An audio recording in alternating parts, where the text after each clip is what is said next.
Sebuah video yang menampilkan detik-detik pengendara sepeda motor nyaris tertabrak kereta api yang akan melintas, viral di media sosial. Video tersebut diunggah oleh pemilik akun Facebook bernama Muhlis Jajang di grup Facebook pecinta kereta api Indonesia, Selasa tanggal 16 Maret tahun 2021. Hingga berita ini ditulis, unggahan video tersebut telah disukai lebih dari 300 kali dan mendapat ratusan komentar dari warganet. Tak hanya di Facebook, akun Instagram @fakta.indo juga mengunggah video serupa.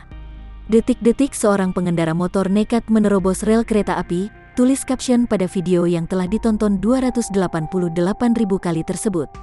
Setelah ditelusuri, kejadian dari video viral tersebut terjadi di Jawa Barat.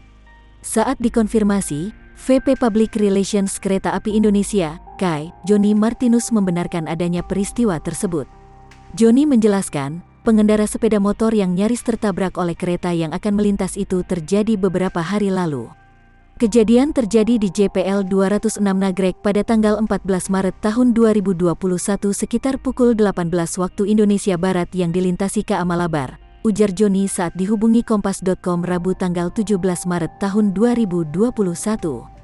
Joni mengingatkan, sesuai aturan, para pengguna jalan yang tidak mematuhi rambu lalu lintas saat melintasi perlintasan sebidang kereta api akan dikenakan denda hingga Rp750.000. Selain denda, pengguna jalan juga dapat dipidana dengan kurungan paling lama 3 bulan. Aing saeutik deui. Bego.